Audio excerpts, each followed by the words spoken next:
Hello everyone, welcome to Toyeen Talks. Ẹ jẹ́ ká jọ enjoy. Until I'll see you in my next video. Stay safe, stay blessed. I love you all. Bye. Ó ní mi bá ti máa pè Bísí ní àákú wíkẹ́ndì ní ẹ̀yìn tèmi. Lizzy Anjorin sọ̀rọ̀ nípa fídíò tá post lánàá láàrin òun àti Bísí. Ó ní mi bá ti máa pè Bísí ní ọ̀rẹ́ òun pé tóun bá máa sọ òun á ní apànìyàn ni tàbí ajínigbé ni. Ẹ jẹ́ ká jọ gbọ́. Ẹ máa gbọ́ àǹtí Bọ́sẹ̀ bó ṣe ń lọ.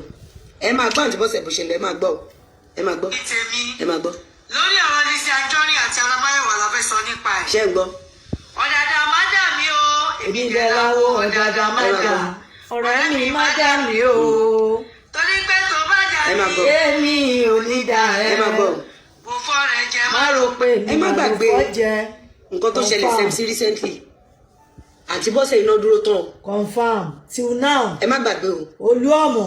Ṣé rí àwa Yorùbá? Ó ti jọ́ ta bá lè identify pé ogun tó ń jà wá rèé. Tá bá wá ti rí ogun yẹn káàkiri, ká lè identify ogun yẹn. Okay. Ọjọ́ ìlà máa bẹ̀rẹ̀ sí ní ṣẹ́ ogun. Bó ṣe rí tógun bá ja eléyìí. Okay. Tógun bá ja eléyìí. Okay. Different meaning la máa fún. Ẹ máa gbọ́ àǹtí Bọ́sẹ̀ o.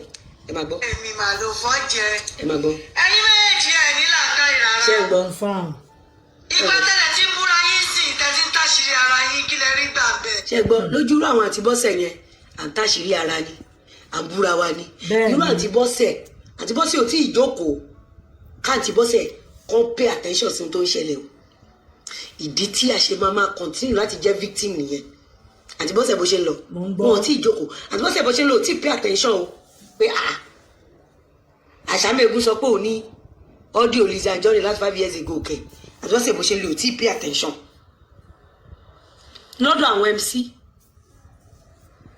kò ń ṣe pé MC àti Kókó ń búra wọn o ńgbà tó dọ̀dọ̀ Lizzy ó di ọ̀rẹ́ méjì Point of Ẹni tó sọ fún wa correction. Point of correction. Lọ́dọ̀ Alhaji Muslim MC Olúọmọ. Mo sọ dáadáa láìmọye ìgbà lórí show mi. Mo láwọn olórí burúkú méjèèjì yìí ọ̀rẹ́ ni wọ́n pẹ̀lú Alhaji Muslim MC Olúọmọ. Àmọ́ MC Olúọmọ jẹ́ ọ̀gá fún wọn. Wọ́n dẹ̀ dalẹ̀ MC. Continue. pé àti day one lòun ti ń rìkọ́dù Lizzy lẹ́ni tó ń sọ fún wa wípé íńtánẹ́ẹ̀tì àskátà lẹ́ni tó ń sọ fún wa wípé lágbájá má gbé fídíò tẹ̀mẹ̀dò má gbé fídíò ó ti dọ̀rẹ́ méjì Bẹ́ẹ̀ni. òun lè ṣe rí pé àwa Yorùbá àfikọ́ ló ń ṣàánú wa Ìyẹn àwọn alábòsí. ilé tèmi Èmi ti ò kì í jáde ṣe foundation alábòsí. mi kéèsì mi nípe lọ́rẹ́ méjì Kí ló máa pè é? kódà mi ò nípe lọ́dàlẹ̀ Kí ló máa pè é? because she was never a friend to the person Okay, what will we call her? Àṣàmẹ́gun was never a friend so mi What will nípe we call lọ́dàlẹ̀ her? I will classify Àṣàmẹ́gun as apànìyàn ajínigbé yes. Kò correct. Tí wọ́n bá máa sọ ló sọ. Àmọ́ táyé bá máa sọ wọ́n á ní ọ̀rẹ́ ni yín because ó ti pe Bísí ní èyàn ẹ rí dáadáa. Ó dẹ̀ tún sọ pé ò trust anybody lórí Facebook yìí ju Bísí lọ. Ẹni tí ẹ bá ti jọ ń pera yín tẹ̀dẹ̀ tí jọ ń ṣe ẹ̀pù fúnra yín rí tí gbogbo ayé dẹ̀ rí yín pọ̀ ọ̀rẹ́ ni yín. Lizzy ìjà ló dé lórí ìdòwe lọ́wọ́ tó wà yìí ó wá lè pe Bísí ní anything tó bá wùn ẹ́ torí pé ẹjọ́ ń jà ní.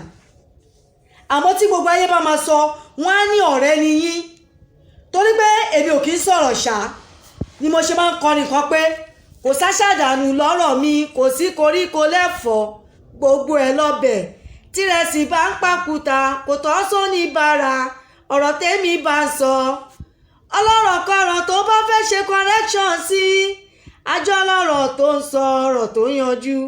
Lizzy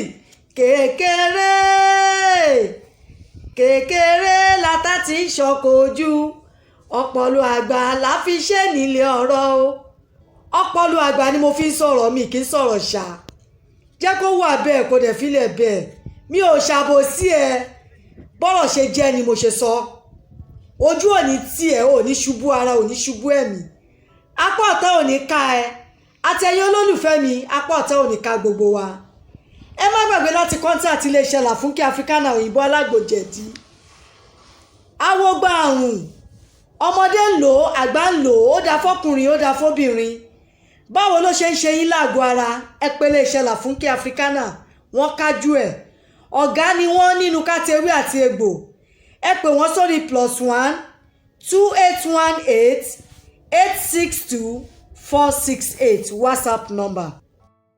àákú wíkẹ́ndì ní ẹ̀yìn tèmi Lizzy Anjorin sọ̀rọ̀ nípa fídíò tá pósì lánàá láàrin òun àti Bísí ó ní mi bá ti má pe Bísí ní ọ̀rẹ́ òun pé tóun bá máa sọ òun á ní apànìyàn ni tàbí ajínigbé ni ẹ jẹ́ ká jọ gbọ́. ẹ máa gbọ́ àǹtí Bọ́sẹ̀ bó ṣe ń lọ ẹ máa gbọ́ àǹtí Bọ́sẹ̀ bó ṣe ń lọ ẹ máa gbọ́ ẹ máa gbọ́ ẹ máa gbọ́.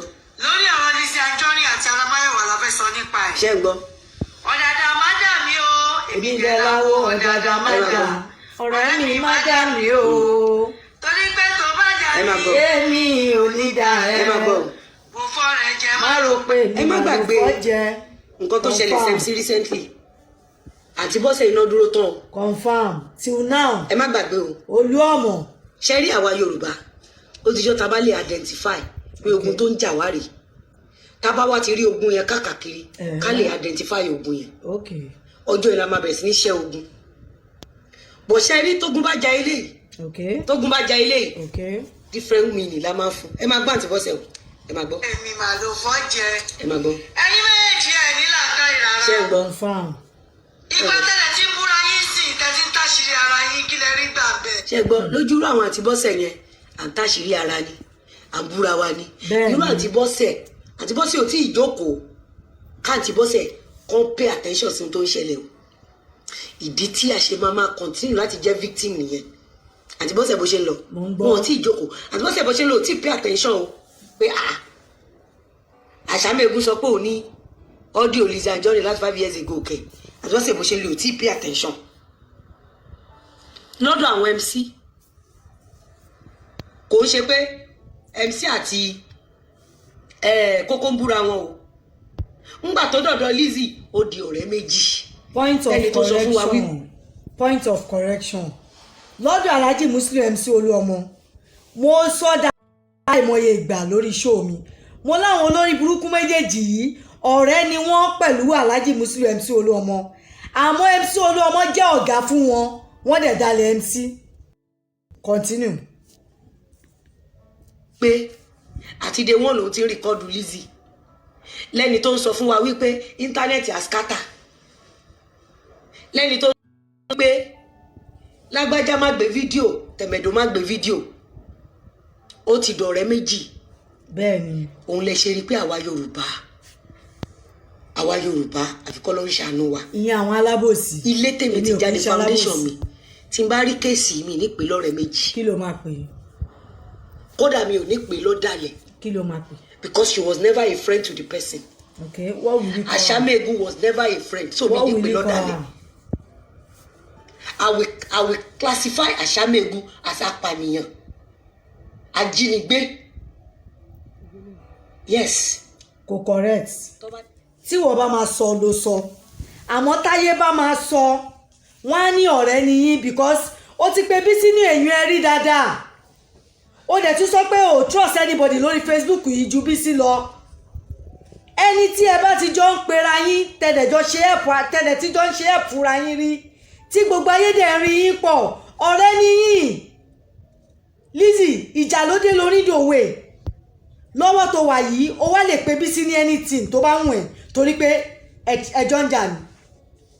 Àmọ́ tí gbogbo ayé bá máa sọ wọ́n á ní ọ̀rẹ́ nìyí torí pé èmi ò kì í sọ̀rọ̀ ṣá ni mo ṣe máa ń kọrin kan pé kò sáṣàdànù lọ́rọ̀ mi kò sí koríko lẹ́fọ̀ọ́ gbogbo ẹ̀ lọ́bẹ̀ tírẹsì bá ń pàkúta kò tọ́ sóní bára ọ̀rọ̀ tèmi bá ń sọ ọlọ́rọ̀ kọ̀rọ̀ tó bá fẹ́ ṣe correction sí àjọ ọlọ́rọ̀ tó ń sọ ọ̀rọ̀ tó yanjú. Lizzy kékeré látà tí ń ṣọkọ̀ ojú ọpọlọ àgbà la fi ṣe nílé ọ̀rọ̀ o ọpọlọ àgbà ni mo fi ń sọ̀rọ̀ mi kì í sọ̀rọ̀ ṣá jẹ́ kó wà bẹ́ẹ̀ kó dẹ̀ fílẹ̀ bẹ́ẹ̀ mi ò ṣàbòsí ẹ bọ́rọ̀ ṣe jẹ́ ni mo ṣe sọ ojú òní tí ẹ ò ní ṣubú ara ò ní ṣubú ẹ̀mí apá ọ̀tá ò ní ká ẹ àtẹ̀yìn olólùfẹ́ mi apá ọ̀tá ò ní ká gbogbo wa. ẹ má gbàgbé láti contact iléeṣẹ́ Làfúnkẹ́ Africana òyìnbó alágbòjẹ̀dí. awogba àrùn ọmọdé ń lò ó àgbà ń lò ó dáa fọkùnrin ó dáa fóbìnrin. báwo ló ṣe ń ṣe yín láàgọ́ ara ẹ pé iléeṣẹ́ Làfúnkẹ́ Africana wọ́n kájú ẹ̀. ọ̀gá ni wọ́n nínú kátẹ́wé àti egbò. ẹ pè wọ́n sórí +1 2818 862 468 WhatsApp number.